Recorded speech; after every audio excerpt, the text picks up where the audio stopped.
André, querido, eu lhe disse que eu estava passei o dia ocupado e que eu ia responder a sua demonstração de forma apropriada quando eu voltasse. Eu achei interessante o que você escreveu e isso me motivou a fazer esse vídeo, tá certo? Eu gostaria de, assim como num trabalho científico, fazer uma introdução, um desenvolvimento e uma conclusão. Eu gostaria que você tivesse paciência para ouvir os meus argumentos, ok?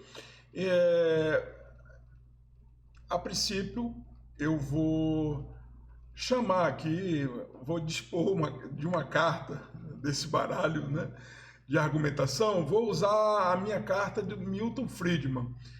Você vai ouvir o que ele vai falar e depois a gente vamos fazer uma reserva para mim utilizar o argumento dele, ok? Vamos lá. Vamos lá, vamos assistir ele. No, we don't need to change Congress. Excuse me. You know, people have a great misunderstanding about this. People in Congress are in a business. They're trying to buy votes. They're in the business of competing with one another to get elected. The same congressman will vote for a different thing if he thinks that's politically profitable. You don't have to change Congress. People have a great misconception in this way. They think the way you solve things is by electing the right people. It's nice to elect the right people, but that isn't the way you solve things. The way you solve things is by making it politically profitable for the wrong people to do the right things.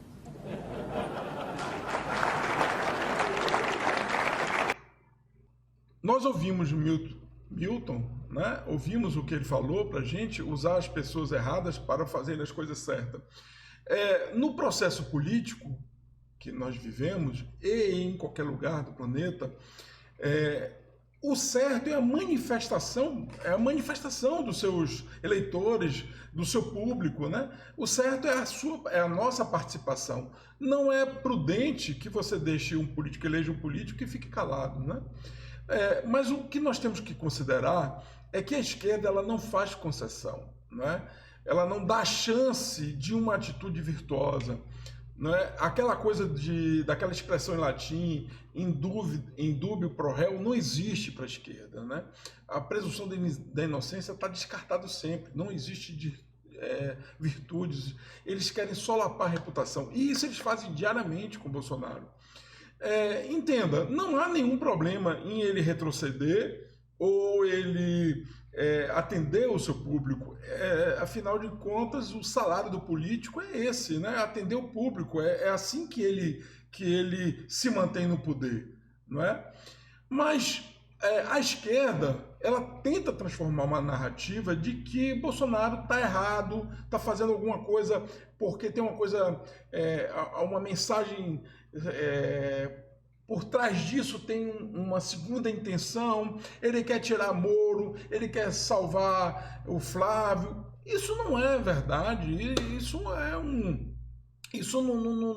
não existe nada que venha corroborar nesse sentido.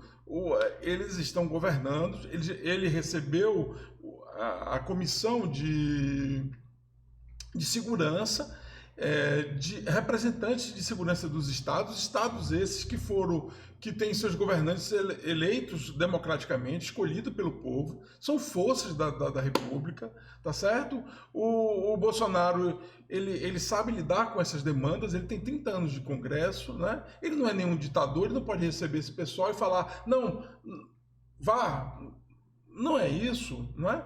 Ele ouve os pleitos, sabe contemporaneizar, sabe ouvir as demandas sem dar uma de ditador, e mesmo que passar uma vaselina e fazer um meio de campo, ser gentil e tal, com as forças políticas que ele lida diariamente, não é? Nós não elegemos um santo, nós elegemos um político, um homem com todas as suas dificuldades, né, com todas as suas virtudes, com seus problemas, né? Não é certo imaginar que Bolsonaro não tenha erros, não tenha pecados, não é? Nós sabemos disso. Mas não se trata disso, né? Como eu disse anteriormente, a esquerda ela não faz concessão. Ela solapa diariamente o governo de Bolsonaro, as suas atitudes, as suas palavras, ela corrompe, ela interpreta de forma negativa, não é? E nós não podemos nos calar diante disso. Não é verdade que ele está em combate constante contra Moro, como é a narrativa que nós temos que combater diariamente, essa narrativa, porque é essa narrativa que os sites antagonistas, entre outros, Folha, Estadão, querem que reverbere na sociedade, né? Contra todas as evidências, não importa a tal da... o que hoje nós chamamos de pós-verdade, né? Não importa o fato em si, o que importa é a sua narrativa, é o que você quer que as pessoas acreditem, né? Então não é razoável que você, numa democracia, o presidente receba o pleito de seus apoiadores, de outros órgãos, de outros institutos, né, de uma democracia pujante, funcional, e ele ouça e não fale nada, não se manifeste. Ele se manifesta. Cabe a nós aí fazermos a pressão se nós queremos ou não isso, não é? Então, a fake news está em dizer que o presidente da República deseja esse pleito, que é ele o responsável por esse pleito, que é ele que idealizou essa questão. Não é verdade. O cara pegou, botou um ministro, fez dele um super ministro, unificou as pastas de economia, botou o nosso amigo Paulo Guedes, tem feito um trabalho brilhante, não tem nada de corrupção no governo, e ainda assim a gente é obrigado a ouvir essas coisas como se o presidente tivesse macumunhado com essa corja de mau caráter que assola a política brasileira. Não é verdade. Não é? Então, diante desses fatos, eu venho gravar meu vídeo e mostrar que eu não sou gado, não estou seguindo cegamente o que o Bolsonaro fala ou diz ou pretende, mas eu sei separar o joio do trigo, eu sei olhar a fonte de onde estão vindo as notícias, eu sei quem escreve, eu vou lá e vejo a fonte primária, vejo quem foi o jornalista, vejo quais foram as últimas publicações que ele fez. Eu tenho esse cuidado de entender o jogo político, de verificar o que está sendo feito, olhar outras opiniões, não é? Então, e depois de tudo isso, fazer uma análise de juízo mais assertiva do que apenas seguir o senso comum, do que seguir as notícias que as pessoas tentam espalhar para denegrir a administração de Bolsonaro. E você vê que essa coisa é uma coisa de sentimento, que você vê que aí embaixo o Cadu ele fez o seguinte comentário. Repare, olha só o comentário de Cadu. Ele deveria ficar calado. Criou munição para a imprensa sem necessidade. Pensar antes de falar faz bem. Sacaram? Então, o cidadão, o presidente da República, a maior força do Estado, ele deve se calar, não os outros, né? Se for medir força com o presidente tem a força institucional de coerção, a maior força de coerção da República, que é o Exército, todo o aparato do Estado a seu favor, mas ele que deve se calar. Certo? Que é uma das ideias mais esdrúxulas que existe hoje em dia, é que a gente deva se calar. Agora repare o que acontece. Eu vou tirar da minha carta argumentativa outro vídeo para você entender onde nós estamos pisando. Só um minutinho. Na minha concepção, não existe forma revolucionária de fazer família. Ponto.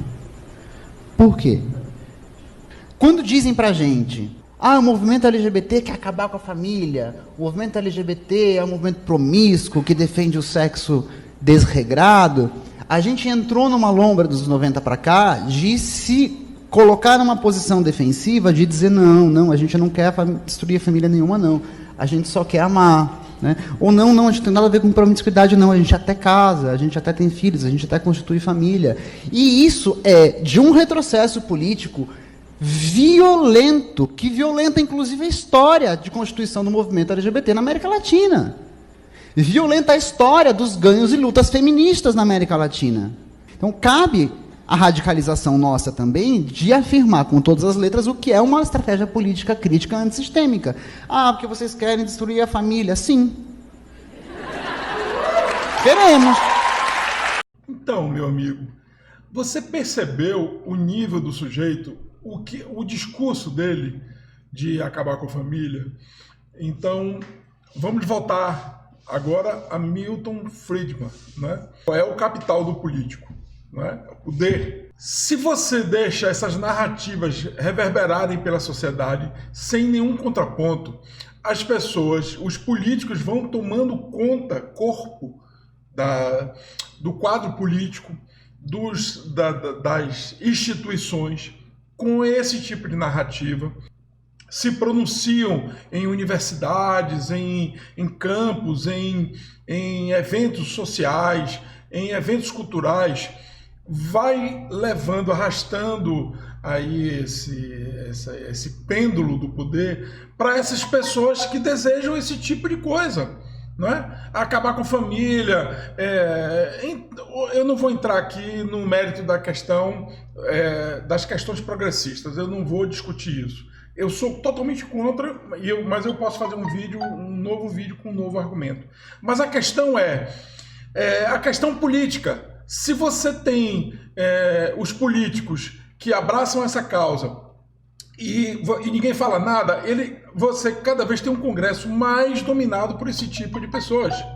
Se você tem, então, políticos que são contra isso, você vai ter um Congresso com um número de pessoas maior, cada vez maior. Se você tem... hoje a grande questão são os liberais. Né? Então, se você tem um Novo, você tem outros partidos que representam o próprio PSL do Bolsonaro, Partido Social Liberal. A grande guinada do mundo é do social para o liberalismo econômico, né? Laissez-faire. Então, quer dizer, você tem políticos com essa pauta sendo eleito. Se você se cala, como que é Cadu, essas pessoas vão ter vozes na sociedade cada vez mais. E cada vez mais políticos vão se...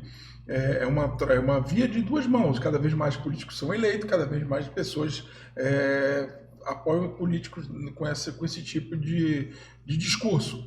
Então, para tirá-los do poder, certo? Nós temos que nos manifestarmos contra esse tipo de coisa, né? E você vai ter pessoas erradas fazendo a coisa certa. Você vai ter pessoas que antes eram progressistas, mas para se manterem no poder, eles abandonam esse lado progressista e vão para onde a sociedade deseja. Né? Senão ele perde o capital dele, ele perde a disputa política, sai, deixa de ganhar, deixa de usufruir as benesses, de ser um escolhido, de estar eleito, de estar com bons salários, num ambiente como aquele que nós conhecemos, né? Cheios de privilégios. Né? Só tem uma alternativa. Ou a gente vai aos poucos combatendo isso de forma democrática, ou a gente tem uma revolução, como aconteceu na França, que eu não aconselho porque ela é traumática e gera distorções na nossa democracia que nós vamos chorar anos mais tarde, anos depois, como aconteceu com a República, como aconteceu com a monarquia, a cisão que houve para a nossa República, que hoje nós pagamos por isso, né? Então é isso. Nós temos que responder, nós estamos em guerra cultural, a questão não é só política econômica, a questão é de revidar, de estar atento ao debate, ao que tem ocorrido no mundo. Ok? Um beijão, ademais.